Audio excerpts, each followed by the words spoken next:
Hare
पोटा पुरते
कारण ते हेची करी चित्ती पांडुरंग धरी प्रारब्धी हेवा जोडी देवाची ती सेवा तुका म्हणे बळ बुद्धी वेचोनी सकळ कारण ते हेची करी चित्ती पांडुरंग धरी समचरण सरोजं सांद्र नीलाबुधाभं जघन निहित पानी मंडनं मंडनानं तरुण तुलसी माला कंदरं कज्जनेत्रं सदैवलासमिठ्ठलं चिन्तयामि शरणागत दिनार्थ परित्राणपरायणे सर्वशाते हरे देवी मुक्तावायी नमोस्तुते अतुलितबलधामं हेमशैलाभदेहं धनुजवनकृशानं ज्ञानिनामग्रगण्यं सकलगुणनिधानं वानराणामनीशं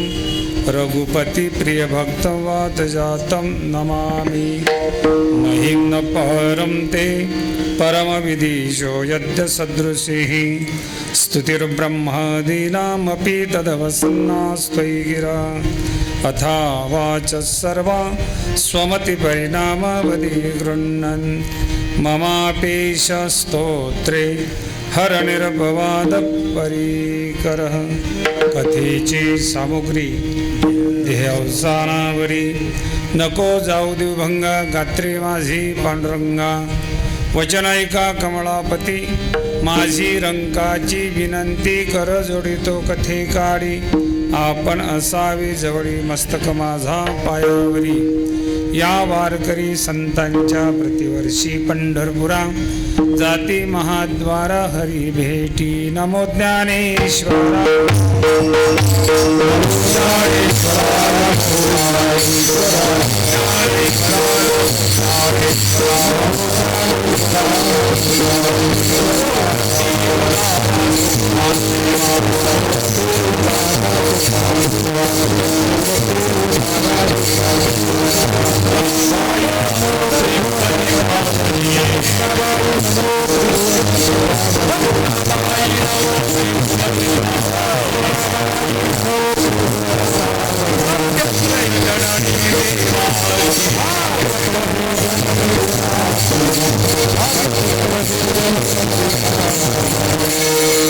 मुक्तावाई नमो त्रिभुवन पावनी आद्यत्रय जननी देवाची गजाननं भूतगणादिसेवितं कपित्थजम्बुफलचारु भक्षणं उमासुतं शोकविनाशकारकं नमामि विघ्नेश्वरं पादपङ्कजं पोटापुरते काम परी अगत्यतो राम कारण ते हिची करी चित्ती पांडुरंग धरी प्रस्तुत चराचरामध्ये वास करणारी अदृश्य श्री परमेश्वराची परमात्म्याची शक्ती संतश्रेष्ठ आदिशक्ती मुक्ताईंच्या कृपेने आणि अनेक वर्षाची म्हणजे जवळजवळ 31 वर्षाची प्रदीर्घ परंपरा प्राप्तप्रसंगी श्रीमद् भागवत कथा ग्रंथराज ज्ञानेश्वरी पारायण अखंड हरिनाम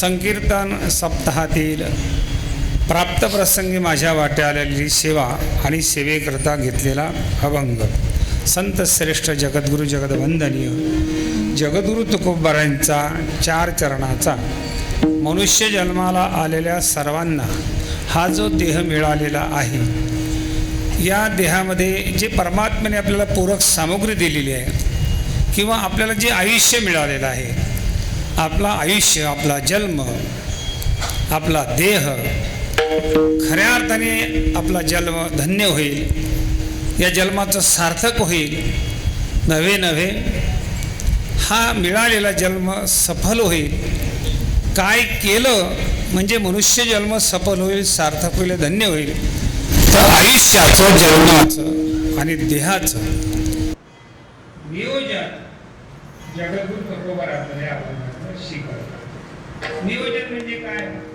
ते कुठल्या गोष्टीला प्राधान्य द्यायचं आणि कुठल्या गोष्टीला गौण समजायचं कुठलं काम अगत्याने करायचं या संदर्भामध्ये हा जो अतिशय चांगला नियोजनाचा विचार संत श्रेष्ठ तुकोबाराय या अभंगातून आपल्याला शिकवतात। अभंगावर यथावकाश यथामती चिंतन करण्याआधी या कार्यक्रमाच्या संदर्भामध्ये काही परिहार दिला पाहिजे, ते वक्त्याचं कर्तव्य असते आहे।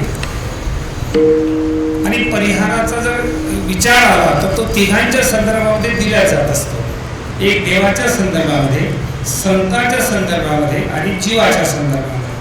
पैकी दोघांना परिहाराची गरज नसते। का असते त्याची कारण मीमांसा जगद्गुरु तुकोबाराय अशा पद्धतीने करतात। न सांगता तुम्हा कळो येते अंतर, विश्वंभर परिहाराची नर। देवांना आणि संतांना परिहार का लागत नाही त्याचे कारण ते सर्वज्ञ असतात। सर्वज्ञ कोणाला म्हणतात? समाजामध्ये तीन प्रकारचे लोक असतात।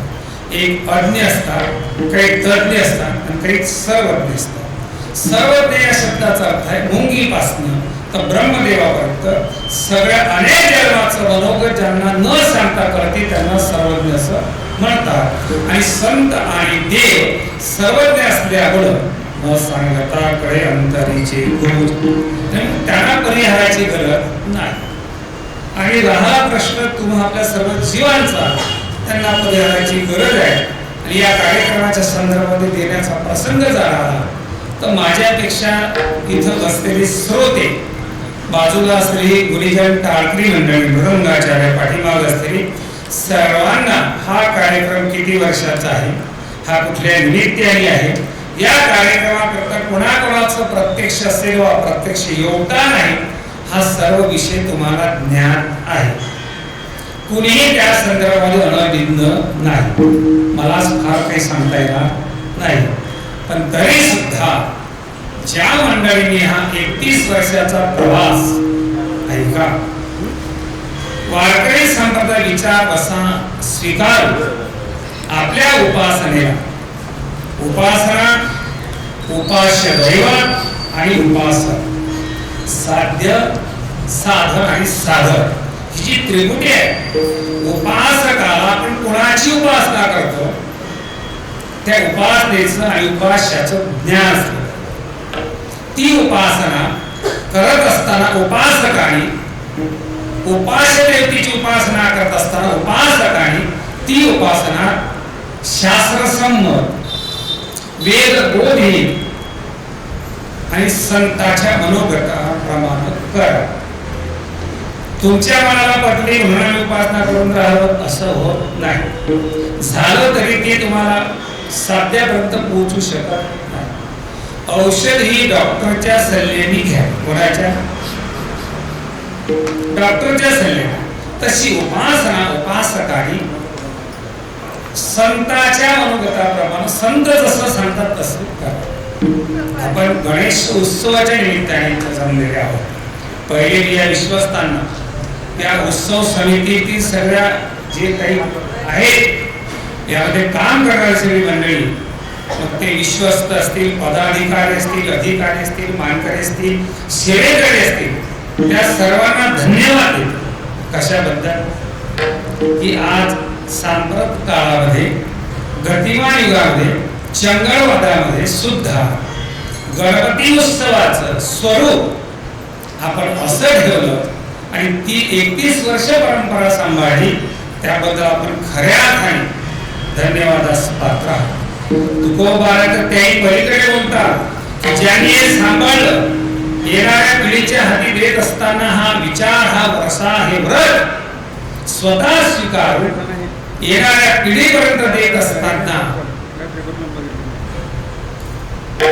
आपल्या हिताच्या ठिकाणी सजग राहून जर हा विचार तुम्ही करत असाल तर तुकोबाराय पुढे बोलतात, धन्य माता की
आपण प्रयत्न करत आहे, म्हणून आपण खऱ्या अर्थाने धन्यवादास पात्र आहात.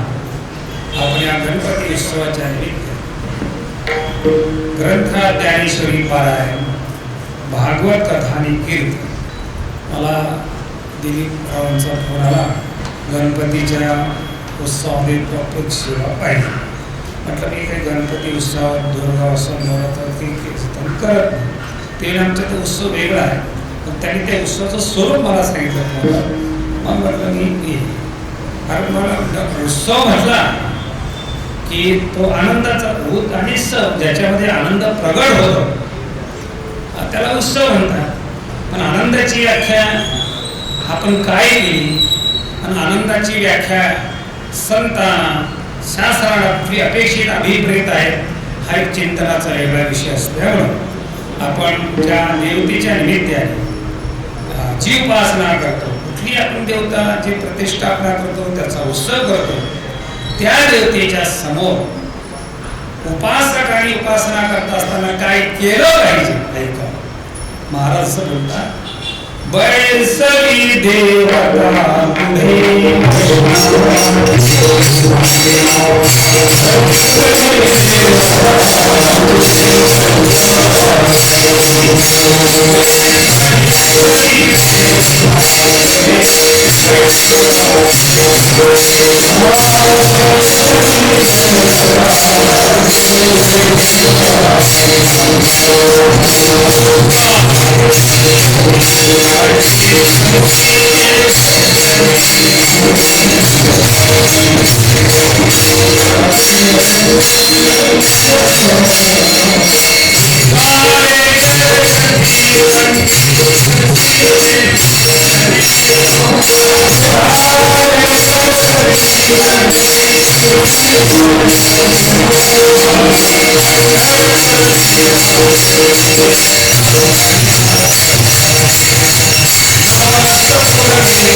पुढे आपण सकाम भक्ती करणारी मंडळी आहोत.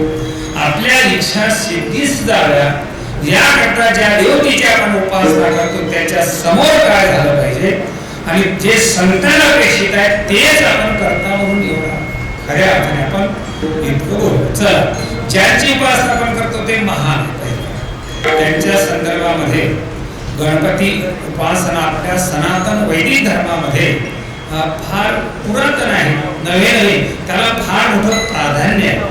मनुष्याला जेव्हा आपल्या देहामध्ये पंचमहाभूत राहतात, किती भूत राहतात? 5. निरोगात मही, अंबू, तेज, मरुत, गगन, पृथ्वी, आप, तेज, वायू आणि आकाश. ही भूत जोपर्यंत आपल्या देहात आहे तोपर्यंत आपलं व्यवस्थित आहे का? आपल्या देहामध्ये पृथ्वी तत्व आहे, जल तत्व आहे, आप तत्व आहे, सर्व तत्व आहे आणि जोपर्यंत ते भूत आहे तोपर्यंत व्यवस्थित आहे. एकदा ते या देहाला सोडून गेले, नाथ महाराज असं म्हणतात, एका जनार्दनी पंचतत्व गेल्या वैभवी भूत भूत. ते जर निघून गेले तर आपण काही लोक आहेत जे जवळ असतात ते सुद्धा आपल्याला भूत म्हणून घालवतात. त्याचा अर्थ असा आहे, जोपर्यंत पंचमहाभूत आपल्या देहामध्ये आहे ते किती गुण्यागुणीने राहतात, परस्पर कोण्याच भूताचं एकमेकाशी पटत नाही. ऐका, अग्नीचं पाण्याचं कधी जमत नाही, असं जमत नाही तरी एका देहामध्ये गुण्यागोविंदाने ते राहतात. ही देवाची कृपा आहे.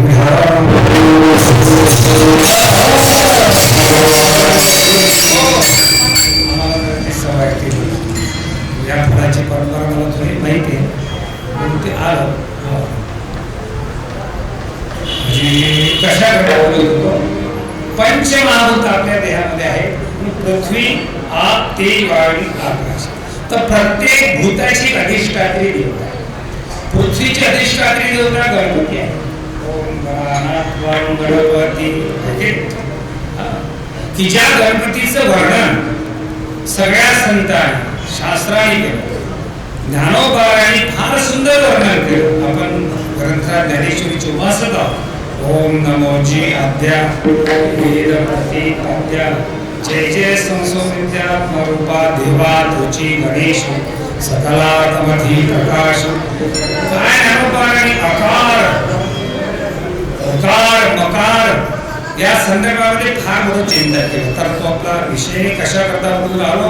केवळ ज्ञानोबारांनी केलं नाही, तुकोबारे सुद्धा वेदाचा पुराणाचा संदर्भ देऊन तुकामय ऐशी आहे वेदवाणी पहावी पुराणी विचारणी. गणेश पुराणामध्ये ओंकार प्रधान रूप गणेशाचे ते तिन्ही देवाचे जन्मस्थान. अकार तो ब्रह्मा ओकार तो विष्णू मकार महेशो जाणीचे. ऐसे तिन्ही देव जेथुने उत्पन्न ऐका तोम विष्णू सर्व कोण परमात्मा सर्व व्यापक असल्यामुळं घरी सोंगे येणे अवघे पांडव. जे जे अवतार आहेत अवताराच्या ज्या काही राशी आहेत त्यामध्ये गणेश पुराणामध्ये एक गणपतीचं फार मोठं स्वतंत्र वर्णन केलेलं आहे. तम ब्रह्मास्तम विष्णुस्तम रुद्रस्तम इंद्रस्तम अग्निस्तम वायुस्तम. याचा अर्थ असा आहे की गणपतीला ते तुकोबारा जे बोलतात ते पुराणाचा संदर्भ बोलतात. म्हणून सगळ्या संतांनी गणपतीचं अधिष्ठान हे मान्य केलेलं आहे. नामदेवराय सुद्धा बोलतात प्रथम नमन गणनाथा उमा शंकराच्या सुता चरणावरी ठेवली माता साष्टांगाचा दंड. म्हणजे याचा अर्थ काय आहे, सगळ्या संतांनी जे उपासना करत असताना आपल्या देहामध्ये जोपर्यंत पृथ्वी तत्व आहे त्या पृथ्वी तत्वाची अधिष्ठात्री देवता गणपती म्हणून त्यांची उपासना केली. ते काही 10 दिवसच केली पाहिजे असं नाही. ते जोपर्यंत आपल्या देहात ते भूत कार्यरत आहे तोपर्यंत केलीच पाहिजे. आप ज्या तत्वाची अधिष्ठात्री देवता शिवा जलधारा प्रियो शिवा तेजाची अधिष्ठात्री देवता भगवान सूर्य आहे की नाही. पृथ्वी आप तेज वायूची शक्ती आहे आणि आकाशाची अधिष्ठात्री देवता. आकाशात पतितं तोयं यदा गच्छति सागरः सर्व देव नमस्कारं केशवं प्रति गच्छति. आणि म्हणून आपण जेव्हा उपासना करत असतो तेव्हा हे पंचतत्व आहेत याची अधिष्ठात्री देवता आहे. त्याची मांडणी करत असताना आपण जर विष्णू मध्ये घेतले बाजूला 4 मांडले तर त्याला म्हणतात विष्णू पंचायतन. गणपती अधिष्ठान असतं त्याला गणपती पंचायतन म्हणतात. देवी असतं तर देवी पंचायतन. जे जे अधिष्ठानाने आपण उपासना करत असतो त्याच्या भोवती सगळ्याचा मी कशा करता बोलून राहिलो की ही उपासना वैदिक धर्माची जी उपासना आपण करतो आणि त्या त्या पद्धतीने त्या त्या उपासकाला कसे नाव आहेत. विष्णूची उपासना करणाऱ्यांना वैष्णव म्हणतात, शिवाची उपासना करणाऱ्याला सेव म्हणतात, गणपतीची उपासना करणाऱ्याला गणपत्य असं म्हणतात, देवीची उपासना शाक्त म्हणतात, सूर्याची उपासना सूर्योपासक म्हणतात. म्हणजे ही उपासना आपली ही परंपरेने आपण करतो आणि हे करत असताना ऐका आपण कशा करता करावी आणि कशी करावी याचं मात्र संतांच्या मनोगताप्रमाणे ती उपासना आपण केली पाहिजे. आणि म्हणून संत आपल्यापर्यंत जेव्हा आपलं मूळ स्वरूप सोडून हे सांगण्याकरता भूतलावर अवतीर्ण होत असतात. वास्तविक पाहता त्यांनी इथं यावं आपल्याला काही सांगावं म्हणजे त्यांचं मोठं आहे असं काही समजण्याचं कारण नाही. ते जर अवताराला आले नसते संत ज्ञानेश्वर महाराज जगद्गुरु तुकोबाराय आदिशक्ती मुक्ताबाई ही संत मंडळी जर अवताराला आले नसते तर त्यांचं काही बिघडलं नसतं. का बिघडलं नसतं तर ते मुळामध्ये ब्रह्मस्वरूप आहे. पण ब्रह्मस्वरूप असलेले संत या भूतलावर अवतीर्ण झाले आणि अवतीर्ण होऊन ब्रह्ममूर्ती संत जगी अवतरले. आणि अवतरल्यानंतर आपण कुठली साधना केली पाहिजे. किती साधना साध्य प्राप्तीपर्यंत आपल्याला घेऊन जाईल. आपण उपासक म्हणून कुठल्या उपासना केली पाहिजे की उपास्यपर्यंत आपण जाऊ याचा साधक बाधक विचार संतांनी आपल्याला खऱ्या अर्थाने हे सांगण्याकरताच इथं अवतार घेतला. अवतार घेतल्यानंतर आपल्याला मिळालेला नरदेव उपासना करून साधना करून कसा धन्य होईल, कसा सफल होईल आणि कसा सार्थकी ठरेल याचा विचार केला. कारण आपल्याला मिळालेला हा देह आहे, आपल्याला मिळालेला हा जो जन्म आहे आणि या जन्मामध्ये आपल्याला मिळालेले जे आयुष्य आहे, कदाचित आपण योग्य दिशेने साधना केली नाही, योग्य दिशेने आपली उपासना नसली तर आपला जन्म धन्य होण्याऐवजी शून्य होऊ शकतो, सफल होण्याऐवजी निष्फळ होऊ शकतो आणि सार्थकी होण्याऐवजी निरर्थक होऊ शकतो. म्हणून आपला जीवनातील मिळालेला जन्म धन्य हे आयुष्य धन्य व्हावं, शून्यतेकडून धन्यतेकडे वाटचाल व्हावी, निष्फळतेकडून सफलतेकडे व्हावी आणि निरर्थकतेकडून सार्थकतेकडे व्हावी. याकरता आपण काय केलं पाहिजे, त्याकरता संत महात्म्याही भूतलावतीर्ण होऊन आपल्या प्रती जे काही संत काम करत असतात ते 3 प्रकारे करत असतात. ते सर्वसामान्य जीवाला आपला देह धन्य करण्याकरता, सार्थकी करण्याकरता आणि सफल करण्याकरता जागवत असतात. सर्वसामान्य जीवाला त्यांचं जीवन, त्यांचा जन्म, त्यांचा देह सफल सार्थक होण्याकरता ते त्यांना सांभाळत असतात आणि आपलं जीवन सफल होण्याकरता, धन्य होण्याकरता आणि सार्थकी होण्याकरता ते आपल्याला शिकवत असतात. विठ्ठल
आपल्यावर कृपा केली, आपल्याला सुंदर असा देह दिला. कृपा भगवंताची आहे हे म्हणण्याचं कारण असं आहे, का देवाचे उपकार म्हणायचे? तुला जनासी केला उपकार नाथरावित इंद्रिय पाठवे ज्ञान अधिकार, तो उपकार विसरे जो नर तो जाण कर्तव्य. भगवंताने उपकार केले, आपल्याला मनुष्य जन्म दिला, हा देह दिला, हे देवाचे भयंकर उपकार. का उपकार मानायचे? कारण देहाचे अनेक प्रकार असताना आपल्याला भगवंताने हा देह दिला. किती प्रकार आहेत? शास्त्रामध्ये 4 खाणी सांगितले, अंड, श्वेत, चार आणि उद्भिज, आणि प्रत्येक खाणीमध्ये 21 लाख प्रकारचे देह आहेत. अंडस खाणीमध्ये 21 लाख आहे, जारस खाणीमध्ये 21 लाख आहे, श्वेदस खाणीमध्ये 21 लाख आहे आणि उद्भिज खाणीमध्ये 21 लाख आहे. 21 21 21 21 झाले 84 लाख देह आहेत. माझ्या वाचनामध्ये गेलं, अहो मच्छराच्या 3500 जाती आहेत. म्हणजे मच्छराचे 3500 प्रकारचे देह आहे. किती मच्छर किती सूक्ष्म असते, म्हणजे किती देहाची निर्मिती आहे. असं असतानाही 84 लाख मध्ये 83,99,999 ची आवृत्ती केली आणि एकमेव हा नरदेह भगवंताने तुम्हाला दिला. हे देवाचे उपकार आहे का. आणि देह दिला, त्या देवाने इंद्रिय दिली आणि भगवंताने फार मोठी कृपा केली, आपल्याला आयुष्य दिलं. किती दिलं. तुकोबांना विचार, तुकोबारा बळवे झाले 2 ठिकाणी होता, 3 ठिकाणी होता, पण 2 ठिकाणी त्याच्या संदर्भात बोलतात. बळवे झाले आळूया जन्मासी, हे बरोबर झालं. दुसरं बरोबर तुकोबारा, बळवे झाले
आजीवरी, आजीवरी नाही पडिलो मृत्यूचे आहार. काळ घडी घडी काळ, अजून किती आहे अवकाश. मापया लागले शरीर असं असताना काळाने झडप घातली नाही, त्याचं आपण भाष्य असतानाही त्याने आपल्याला भाष्य केलं नाही.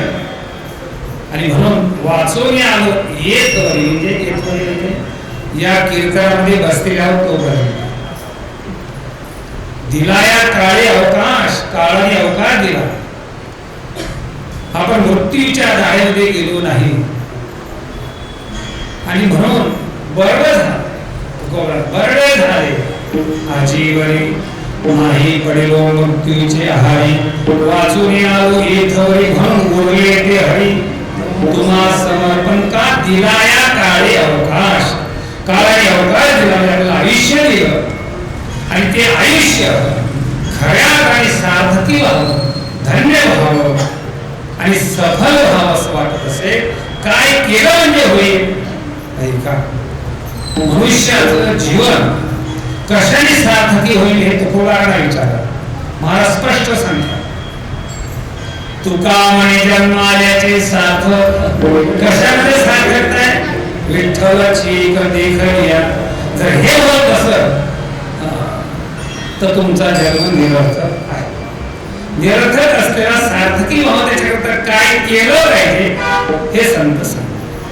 आपलं जन्म हे आयुष्य, जीवन, देह हे आयुष्य सफल व्हावं. कशाने सफल होईल. नामदेवरायांना विचारा. नामदेवराय सांगतात, नामा म्हणे त्यांचा जन्म सफल झाला. कोणाचा हो. ज्यांनी बंगला बांधला, घर बांधला, त्यांचा जन्म सफल झाला असं म्हणतात त्या नामदेवराय. तुम्हाला घर तर म्हणताच लागते, त्याच्याशिवाय थोडं जमतं. घर बांधावं लागते हे मी म्हणत नाही, तो कोण म्हणतात. घर बांधावं लागते नाथराय सांगतात. नाथराय म्हणतात, श्री हाती धरिता देख वाढे प्रपंचाचे थोर दुःख, ग्रह पाहिजे आवश्यक. काय म्हणतात नाथराय, घर हे आवश्यक आहे. म्हणजे घर बांधू नका असं मी म्हणत नाही, असं नाथ महाराज म्हणत नाही, असं तुकोबार सुद्धा म्हणत नाही. नका तेजुरांना पोरे बांधा, सोप्या माळ्या घरे एक मजली अनेक मजली बांधा. खुंडेगावात बांधा, लातूर मध्ये बांधा. अनेक घर बांधण्याच्या संदर्भामध्ये संतांची तक्रार नाही. संसार करण्यामध्ये संतांची तक्रार कशामध्ये? ऐका, पक्षी अंगणी उतरती तेव्हा गुंतवणी राहती तरेसे असतात. अडचण कुठं आहे? घर बांधण्यामध्ये अंतर आहे, पण घर बांधणे एवढीच आपल्या जीवनाची सफलता आहे हे समजण्यामध्ये अडचण. कृत्य झालो, इच्छा केली ते आपल्या जीवनाची सफलता एवढीच आहे, हेच आहे, याच्याबद्दल देवाने जन्म दिला असं समजण्यामध्ये. कशामध्ये सफलता आहे? नामदेवराय सांगतात त्यांचा जन्म सफल झाला, पण कोणाचा हो? धन्य त्याची माता, धन्य त्याचा पिता, सांडविला दाता त्रैलोक्याचा, त्याचा जन्म सफल झाला. जन्म सफल व्हावा, सार्थक व्हावा, धन्य व्हावा. कशाने जन्म धन्य होते? काय करणे जन्माला धन्यता मिळते? धन्य जगी तुझे हरी रंगिनाचे, धन्यवाद करी तुका म्हणे तेथीचे. कशाने जन्म धन्य होतो? संतांच्या दर्शनाने, भगवत प्राप्तीने मनुष्याचा जन्म धन्य होतो. कानोपात्रांना विचारा जन्माची धन्यता काय आहे, त्या सांगतील तुम्हाला. संत सेना महाराजांना विचारा आपल्या जन्माची धन्यता कशामध्ये? सेना म्हणे त्यांचे धन्य झाले जी. कोणाचे धन्य झाले? सेना म्हणे त्यांचे धन्य झाले जीने. कोणाचे? ज्ञानदेव दर्शने गुप्त होती त्यांचे. कानोपात्रांना विचारा धन्य कानोपात्र आजी झाली.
धन्य होते. काय होते? कारण मुळात ते धन्य आहे. धन्य धन्य धन्य धन्य निवृत्ती राया धन्य ज्ञानदेव. त्यांचे जीवन किती धन्य आहे? सगळ्या संतांचे प्रमाण आहे. धन्य महाराज रंकापुरवासी, साष्टांग तयासी नमन माझे. धन्य धन्य निवृत्ती देवा, काय महिमा वर्णावा. धन्य धन्य मुक्ताबाई तुमचे चरणी. म्हणजे ते मुळात धन्य असल्यावर आपल्याला त्यांच्या दर्शनाने धन्यता प्राप्त होते. संत दर्शनाने मनुष्याचं जीवन धन्य होते. भगवंताच्या प्राप्ती करता प्रयत्न केल्यामुळे मनुष्याचं जीवन सफल होते, सार्थक होते. आणि ते करण्याकरता ज्या साधना संतांनी सांगितल्या ते करण्याकरताच संत नेहमी सामान्य जीवाला ब्रह्मस्वरूप सोडून इथं येऊन सांगतात. आणि काय करतात? तर संत आपलं जीवन सफल होण्याकरता, धन्य होण्याकरता, सार्थकी होण्याकरता आपल्याला नेहमी जागवतात. अनेक प्रमाणात उठा जागे व्हावे, आता स्मरण करा पंढरी आता, किंवा आता जागा रे भाईंनो जागा. जगजोगी जगजोगी जाग जाग बोलती, उठवा जागा होय पहा.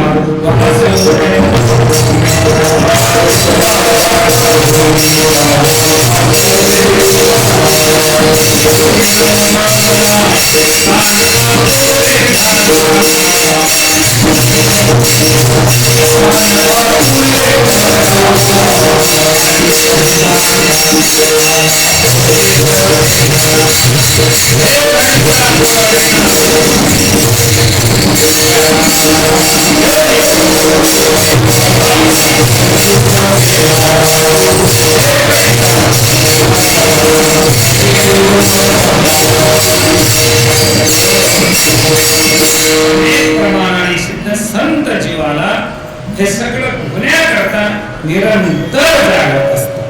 म्हणून तर संतांचे उपकार आहेत. काय सांगू आता संतांचे उपकार का म्हणतात महाराज?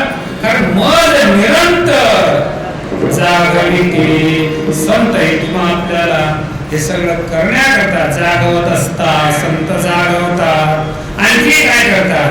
संत सांभाळतात.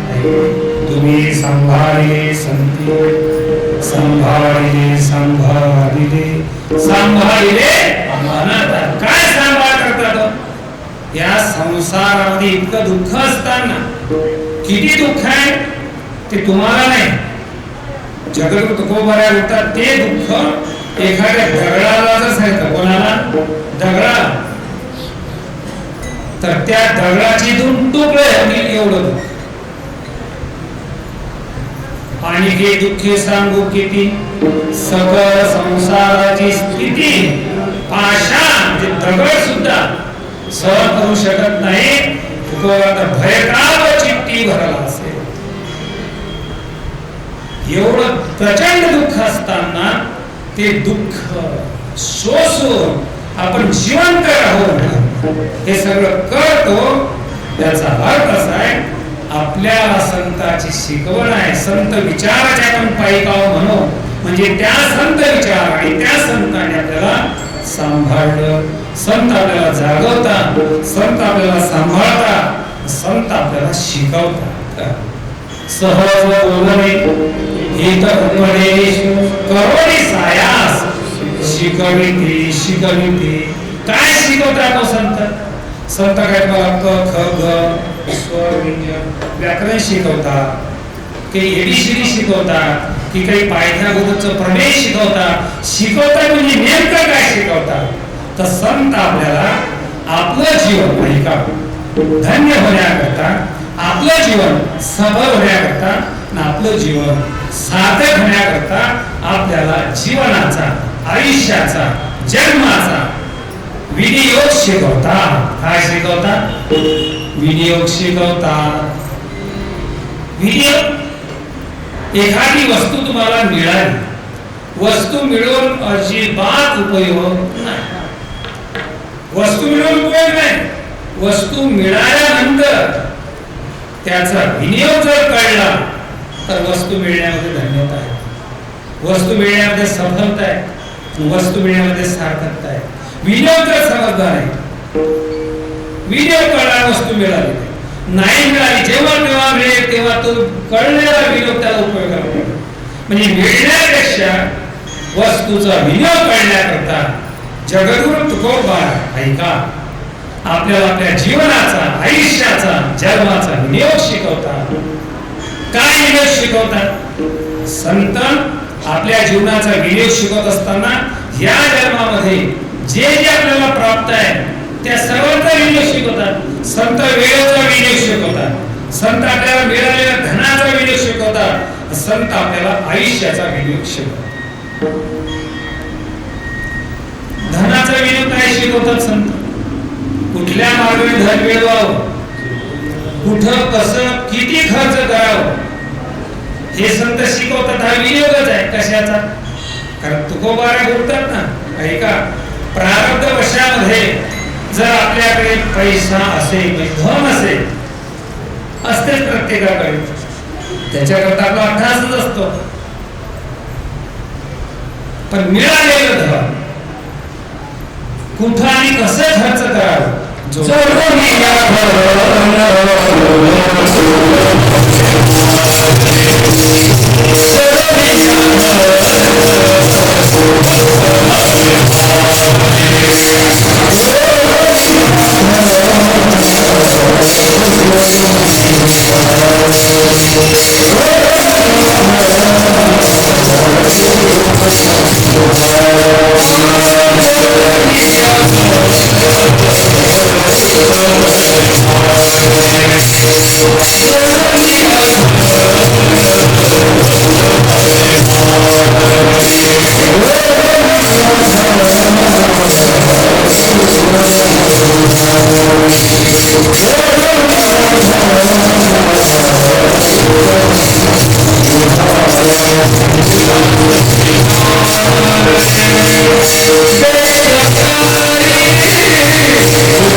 काही लोकांना भाग्य होतानाच प्राप्त होते.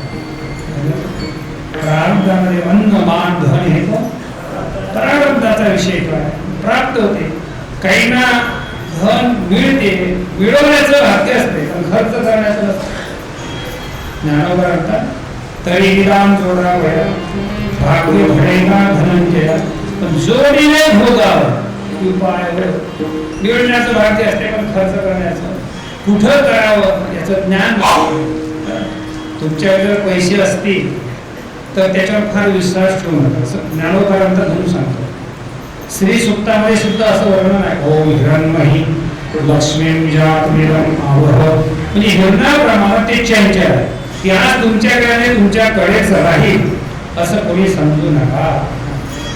या धनाचा न धरी विश्वास जैसी तरुवर छाया, याता तुझी तू भोगशील कायम, या हरी भजने तुझे जन्म जाती माया, या लागी वैकुंठनाथाच्या रे तू चिंती पारे पाया. ओम नमो भगवते वासुदेवाय. विश्वास धरू नको. पूर्वेकडे सूर्य अथवा तो वृक्षाची सावली पश्चिमकडे असते, तो सूर्य पश्चिम दिशेला गेला तर त्याच वृक्षाची सावली पूर्वेकडे न धरी. जोपर्यंत तुझ्याजवळ आहे तोपर्यंत वर्ष मोर म्हणून त्याचा विनियोग करू नको. कुठं का जिथं पारदर्शकता आहे, जिथं उत्सवाच्या गणेश उत्सवाच्या निमित्ताने श्रीमद भागवत कथा ग्रंथ ज्ञानेश्वरी पारायण कीर्तन सप्ताह मला त्यांनी त्या अहवाल दाखवला. अगदी सुंदर व्यवहारामध्ये इथे विश्वस्त इतकी मंडळी कौतुक करण्याजोगे आहे. त्यांनी सगळं अहवाल जेवढा आलेला पैसा खर्च झालेला म्हणजे योग्य ठिकाणी आपण दिलं पाहिजे. कशा करता बोलतो दातवितान देते उपकारणे देश कादेश पात्रेश्च तद्दान सात्विकं स्मृतम. आपल्या देण्याला सात्विकता निर्माण व्हावी असं वाटत असेल तर अशा ठिकाणी दिलं पाहिजे. देश काळ आणि पात्र. देशही योग्य आहे, काळ किती योग्य आहे. गणपती उत्सव आहे, वामन जयंती आहे, अशा उत्सवामध्ये पात्र पाऊल आपण दिलं पाहिजे. आणि मग अशा ठिकाणी आपलं धन खर्च केलं पाहिजे. उदास विचारे वेच करी हे तुकोबाने शिकवलेला धनाचा विनियोग आहे.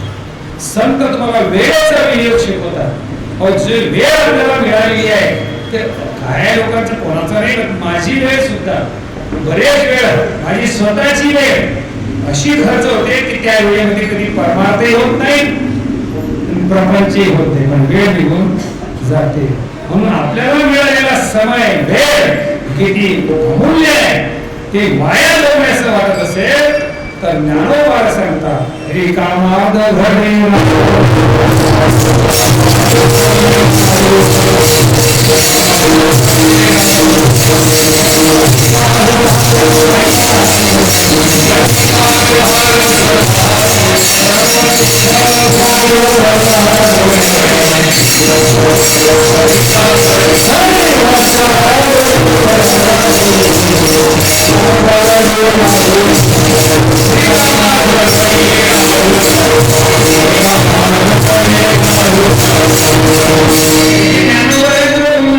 हे तुम्हाला मिळालेल्या वेळेचा समयाचा काय विनियोग शिकवणार. संत वेळेचा विनियोग शिकवतात, संत तुम्हाला धनाचा विनियोग शिकवतात. संत श्रेष्ठ जगद्गुरु तुकोबार आहे आपल्याला जन्माचा आयुष्याचा विनियोग शिकवतात. म्हणजे काय करतात, कुठल्या गोष्टीला अनुषंगाने जन्म जर मिळाला आयुष्य मिळालं तर कुठल्या गोष्टीला प्राधान्य द्यायचं, कुठली गोष्टी अगत्याने करायची प्राधान्याने करायचं आणि कुठल्या गोष्टीला गौण समजायचं. हा जीवनाचा आयुष्याचा जन्माचा विनियोग शेरे करता घेतलेल्या अभंगाच्या पहिल्या चरणामध्ये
आपल्याला मिळू नाही पण मिळालं. आता मिळालेली वस्तू ती वाया जाणे असं वाटत असेल, त्या वस्तूचा विनियोग आपल्याला कळला पाहिजे. आणि एकदा वस्तू जर कळली, तिचा विनियोग कळला, तर या जीवनामध्ये कुठली व्यक्ती आणि वस्तू वाई नाही, हे लक्षात घ्या.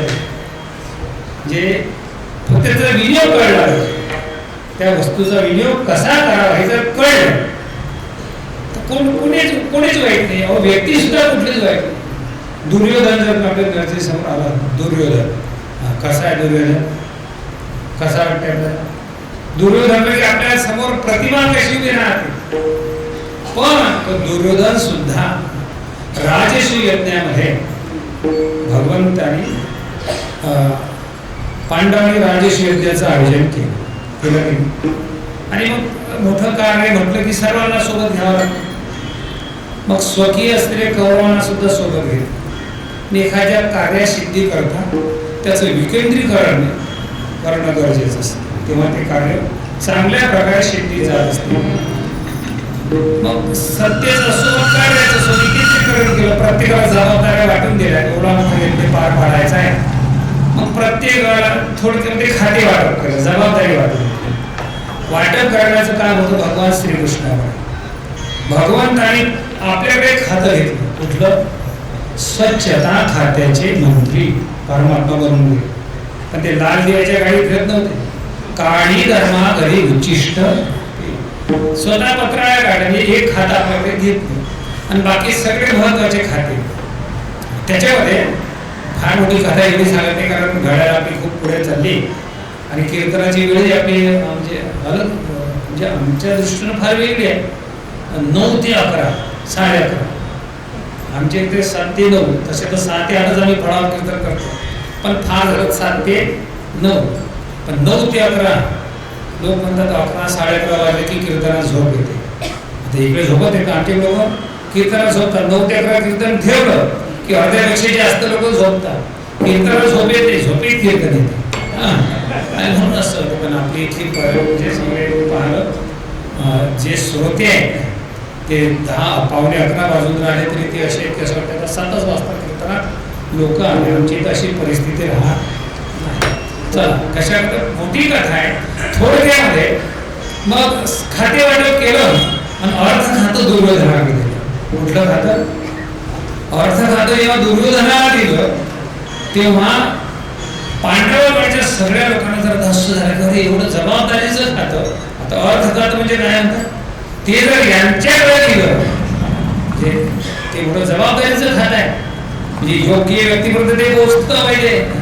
म्हणजे ज्यांना आहे आवश्यक त्यांना मिळत नाही आणि त्यांना गरज नाही त्यांच्यापर्यंत पोहोचलं, म्हणून त्याला जोडून एक खातं दिलं अलीकडे, अर्थ आणि नियोजन.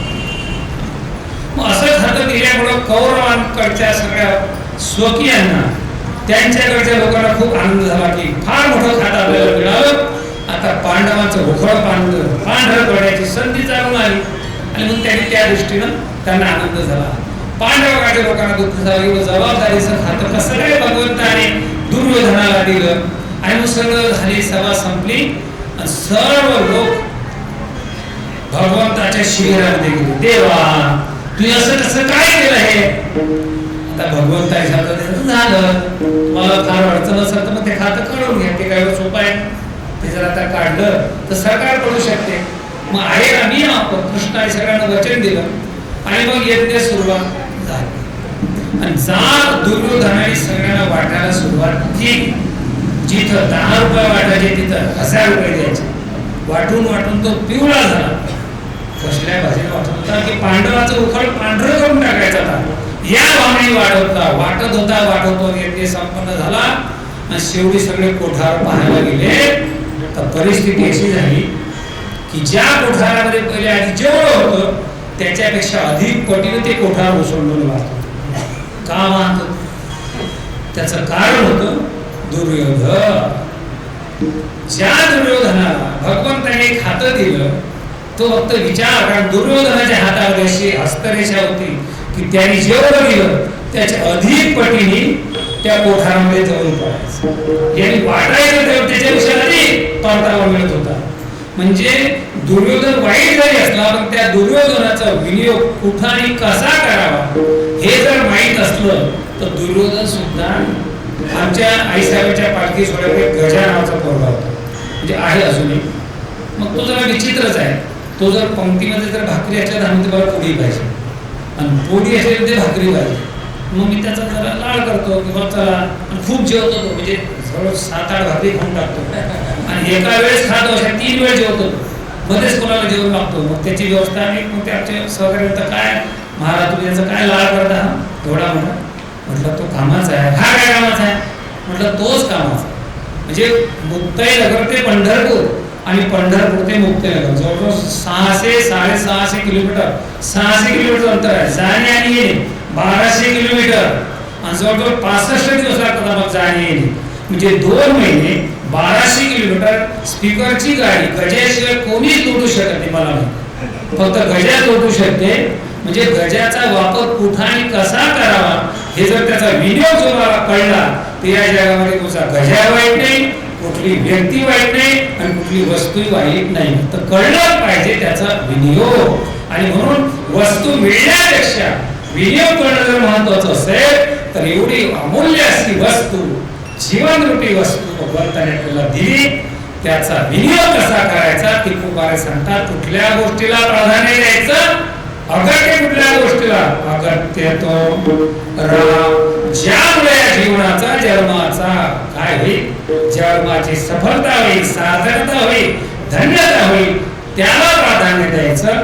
काय प्राधान्य, अगत्य तो राम.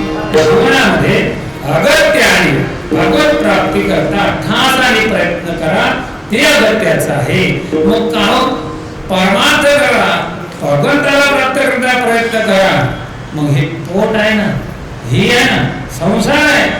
मग आपली मनस्थिती द्विधावी तुकोबार अगत्य तो राम म्हणतात. मग आम्ही काय राम प्राप्ती करता भक्ती करायची की संसार करायचा. एक भजन आहे म्हणू नका, ती कोणाचं मला माहिती पण खूप सुंदर आहे. सांगा मी काय करू, भक्ती करू का पोट करू, याच्याकरता प्रयत्न करू की पोटाकरता प्रयत्न करू, पोट भरू की भक्ती करू. आपली मनस्थिती कशी झाली आता, द्विधा मनस्थिती झाली ना, माणसाची द्विधा मनस्थिती होते.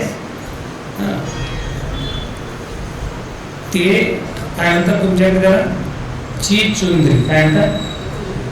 साप तिला उंदीर म्हणून पकडतो तोंडावर, त्याला वाटतं उंदीरच आहे. उंदीर म्हणून त्याने चीज चुंदरी पकडली. आमच्या विदर्भात सुसुंदरी म्हणतात. चीज चुंदरी उंदरासारखी दिसते. मग उंदीर समजून सापाने ते तोंडात पकडली. पकडल्यानंतर जेव्हा तो एकदम भक्ष्य गिळते तो तोंडामध्ये ठेवतो आणि तोंडामध्ये पकडल्यानंतर त्याला स्मरण होते घरे आपण उंदीर म्हणून चिचुंदरी पकडली, हा उंदीर नाही चिचुंदरी आहे. मग तो त्याची मनस्थिती द्विधा होते. कशी, हिला गिळू की सोडू, गिळू की सोडू. काय होते, कारण सापाने जर उंदीर म्हणून चिचुंदरी पकडली ते जर गिळली तर साप मरतो आणि त्यांनी जर ते सोडली तर तो आंधळा होतो. मग त्यांनी काय केलं पाहिजे, ते सोडली तर आंधळा होतो आणि गिळली तर मरतो. मग त्यांनी काय करावं, त्याची मनस्थिती होती सोडू की गिळू. त्याची फक्त एकदाच होते, कधी उंदीर समजून चिचुंदरी पकडली तेव्हा. आपली एकदा दररोज होते, क्षणाक्षणाला होते. काय की नाही, गणपती वगैरे देऊ काय की नाही, कीर्तनात जाऊ की घरी झोपू, क्षणाला हे करू.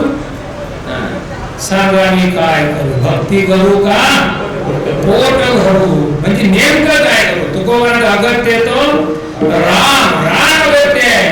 पण ते करण्याकरता हे महत्वाचं आहे ना साधन.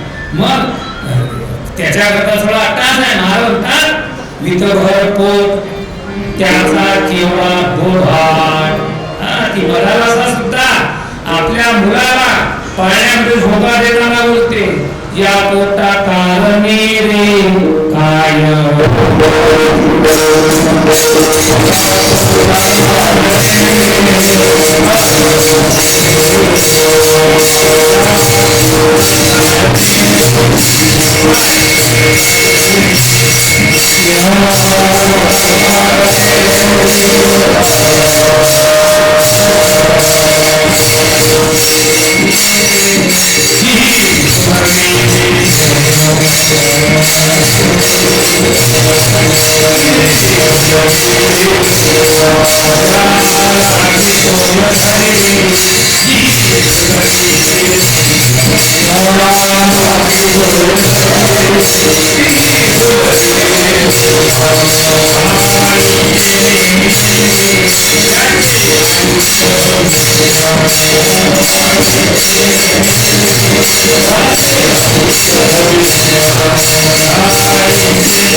बोलतात ना, या पोटा कारणे का झालो बरेचशी पोट एके नाही पुराणा म्हणते कथया आई करुणा स्वान हे लागली पाठी आशा बहुधा. हा महत्वाचा मुद्दा आहे. म्हणजे पोट आहे, मग आपण पोट भरण्याकरता प्रयत्न करायचे की त्याच्याकरता अगत्याने प्रयत्न नेमके कशा करता करायचे. महाराज म्हणतात कशा करता अगत्याने रामाच कर, रामाकरता जर तास प्रयत्न कर. पोट आहे ना, महाराज म्हणतात फिजिकल फिटनेस मध्ये पोट फार वाढवू नको. म्हणजे पोट म्हणजे पोट फार तुझं वाढवू नका. वाढवू नका म्हणजे पुढे माझा शब्द वापरला काम. काम या शब्दाचा अर्थ असा आहे, अनेक ठिकाणी काम शब्दाचा तसा तसा अर्थ घ्या. इथं काम शब्दाचा अर्थ वेगळा. तुकोबाला जेव्हा असं बोलतात कामामध्ये काम काही म्हणा राहुराम, त्या ठिकाणी काम या शब्दाचा अर्थ आहे कर्म. काम नाही काम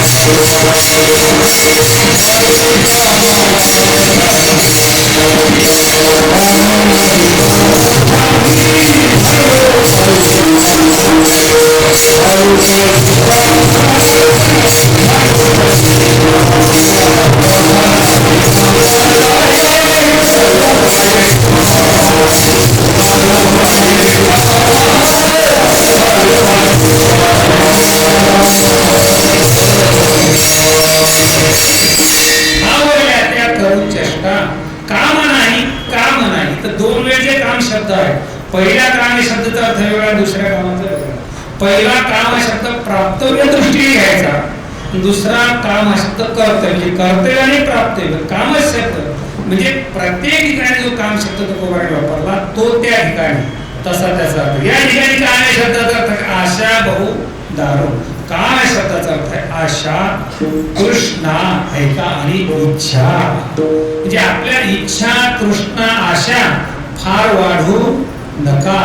जर तुम्ही इच्छा, आशा आणि तृष्णा वाढवल्या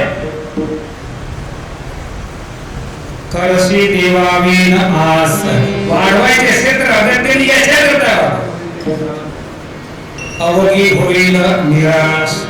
तृष्णा वाढविशी बहुवस, कधी सुखास न बस, कधीच तुला ते प्राप्त होणार नाही. म्हणून तेवढ्या म्हणत फार काम आणि इच्छा, कारण इच्छा वाढली ते वेळ परिगुंडावा तो बोल, ते वाढत जाते. तृष्णाला तुमच्या वाढल्या नारोपरांच्या भाषेमध्ये सांगतो तैशी तृष्णा वाढीन मेरुई हाता आलिया तरी म्हणे खालिया दारुना ओढलो.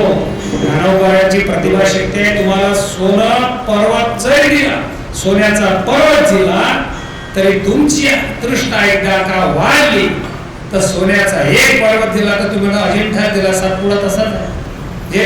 दुसरी आणखी तृष्णा इतकी प्रचंड वाढेल म्हणून वाढवायची असेल तर महाराज भगवत प्राप्ती करता तू प्रयत्न त्यांनी कर. आशा करशी देवा विनाश. जर याच्याकरता प्रयत्न केले नाही तर मिळालेला जन्म तुझा वाया गेल्याशिवाय राहणार नाही. म्हणून अगत्य आहे तुला कशा करता प्राधान्य द्यायचं, कुठल्या गोष्टीला गौण समजायचं. नाहीतर शैल स्वरूपम यथावा कळत्रम धर्ममेरुतुल्यम हरे रंगरी पत्नी मनश्चेन लग्न तत किम नाही तरी गेला जन्म.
या जन्माचं सार्थक असं वाटत असेल तर तुमच्या जीवनामध्ये काय गरजेचं आहे, काय इच्छेचं आहे हे तुम्हाला कळलं पाहिजे.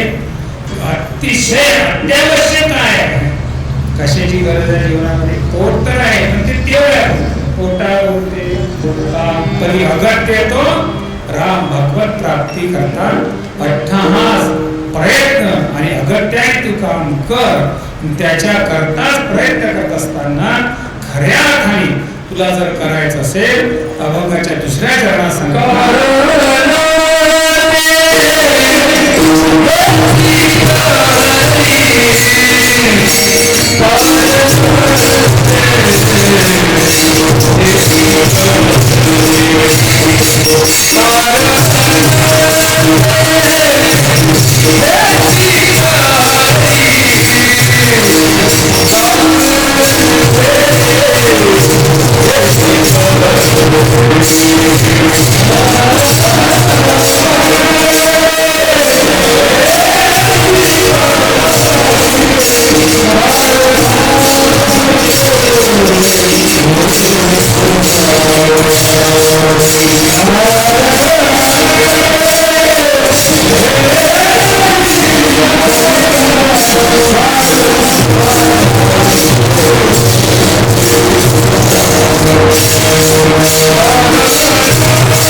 त्याची व्यावृत्ती आहे. आपण ज्याला प्राधान्य देतो त्याची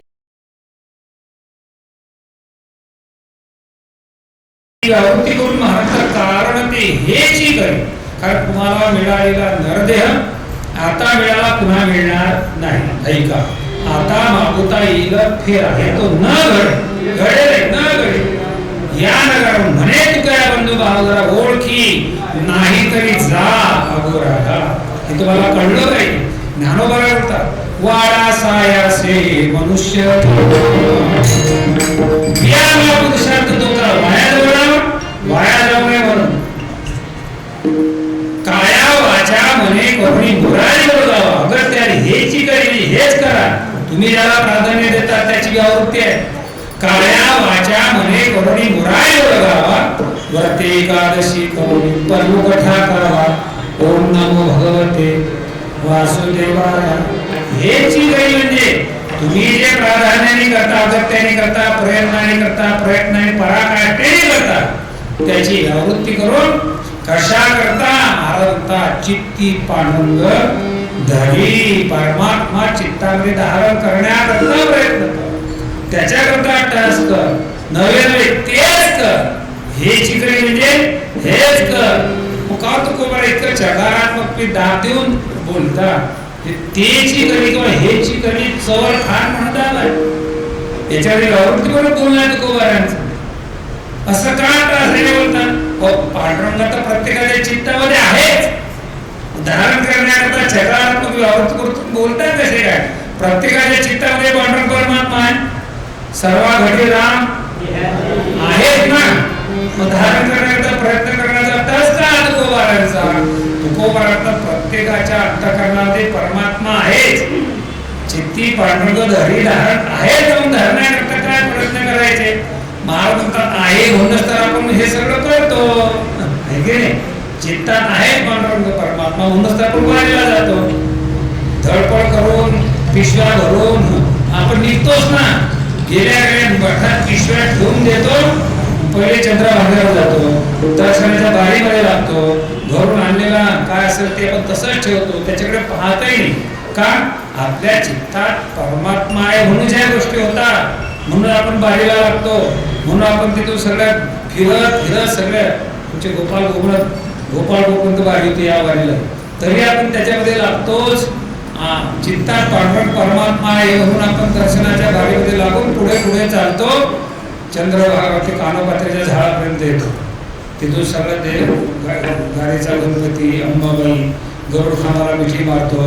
पुढे असा वरसाट येतो. तिथं महाराजांच्या पादुका नारायण परमात्म्याचं दर्शन करतो. कवठेकरांच्या गांधीचा पत्रा लावलेला आहे तो त्याच्यातून प्रवेश करतो. शेजारतीच्या द्वारातून पुढे महाद्वारातून की नाही देवाच्या समोर उभं राहून जो या असुरांचा काळ भक्तजन प्रतिपा खेळे हरा देवी सकळ तयाच्या भार पायावरी. त्याच्या पायावर आपलं डोकं टेकवतो. त्याच्याकडे आपण पाहतो. पंढरपूरचा मेळा लावण्याचा पुतळा खेळला डोळा वेधरे उमन जयाची क्षणभर विठ्ठल न विसरले. इथपर्यंत आपल्या चित्तात परमात्मा असतोच. एकदा त्याच्याकडे असलेलं तोड आपलं फिरलं आणि पाळ झाली आणि तोड आपलं गावाकडे झालं की आपल्या चित्तामध्ये असलेला परमात्मा एका क्षणामध्ये निघून जातो आणि आपल्या चित्तामध्ये अनेक जन्माच्या संस्कार आणि जो संसार ठसठसून भरलेला आहे तो संसार आपल्या चित्तामध्ये येऊन बसतो. असं का व्हावं? तुकोबाराने त्याचं चिंतन केलं. कामे नेले चित्ताने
असी मज केले भगवंता ही पराधीनता आपल्याकडे का आली? त्याच्याकरताच तर महाराज सांगतात अनेक जन्माच्या संस्काराने मलिन झालेले चित्त कामी नेले चित्त नेते दुःख बहु वाटे दुःख फुटो पाहे उदय ही पराधीनता संपवण्याकरता भारत अगत्याने प्रयत्नपूर्वक चित्ती पांडुरंग धरी पांडुरंग चित्ताधारणामध्ये पांडुरंग चित्तामध्ये धारण करण्याकरता प्रयत्न करायचे राम प्राप्ती भगवत प्राप्ती अगत्याने करण्याकरता प्रयत्न करायचा ठास करायचा आपण प्रापंचिक क्षेत्रामध्ये आहोत मग बाकीच्या गोष्टी करता काय करायचं मला ते प्रारब्ध सोडून दे अवघाच्या तिसऱ्या चरणात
सगळ्यांनी माझ्या बोलण्याकडे लक्ष जगद्गुरु तुकोबा एक फार मोठं सुंदर विवेचन आपल्यासमोर म्हणतात की हे करत असताना जर आपण प्रापंचिक क्षेत्रामध्ये आम्ही सगळे संसारी लोक आहोत मग तर संसार तुम्ही अगत्याने जर हे करायचं तर संसार महाराज संसारात प्रारब्ध सोडून दे तो प्रारब्धानी होतो नवे प्रारब्धानी होतो त्याला संसार म्हणतात आणि प्रयत्नपूर्वक करावं लागतं त्याला परमार्थ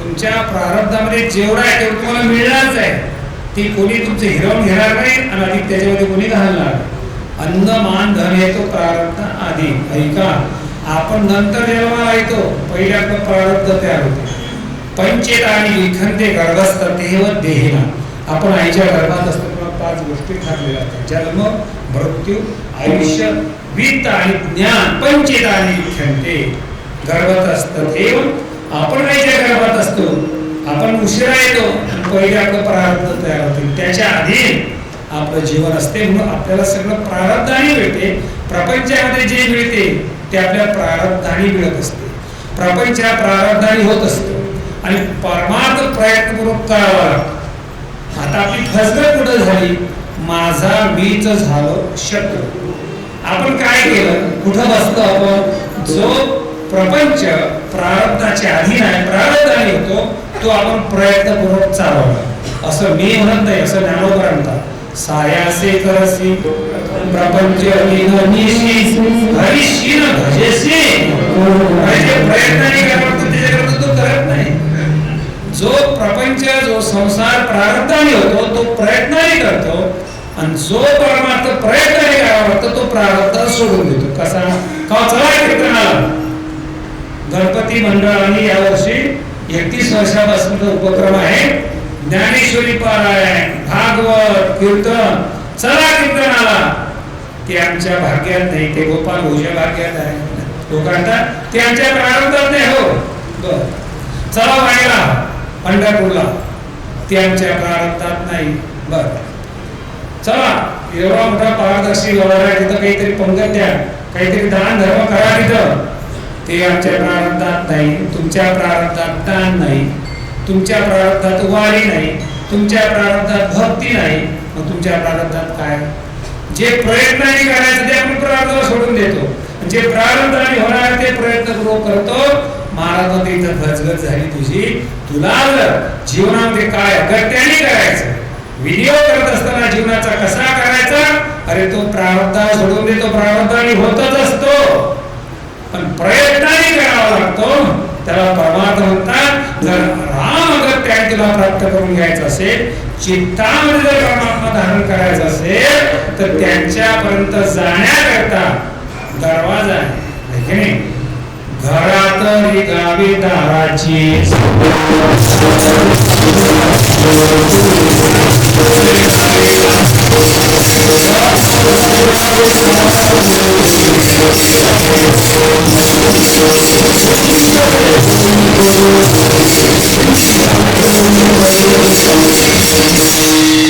तुम्हाला प्रवेश करायचा असेल तर भिंतीला डोकं आपण प्रवेश होणार नाही, पण कपाळ मोक्ष झाल्याशिवाय.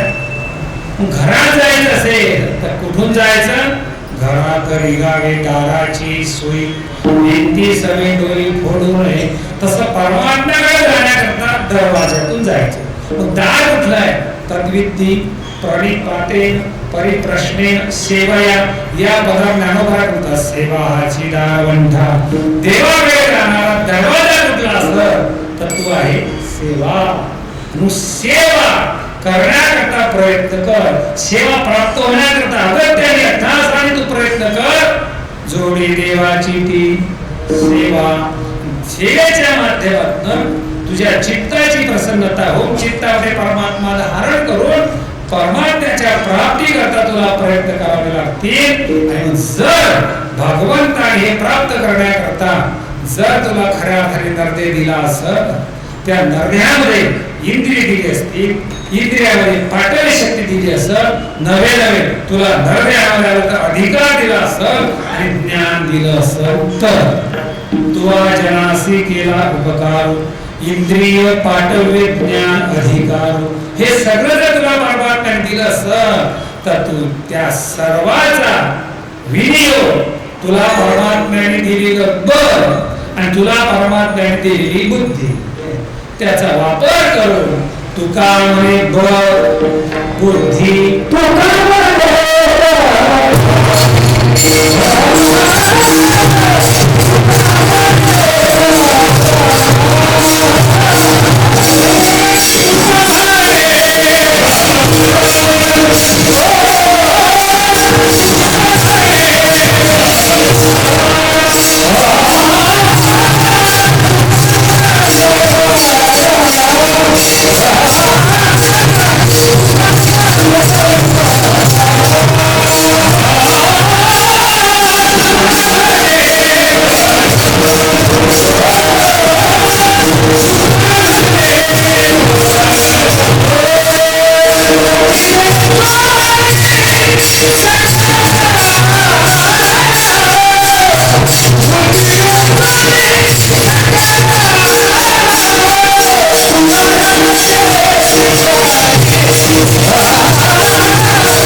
Oh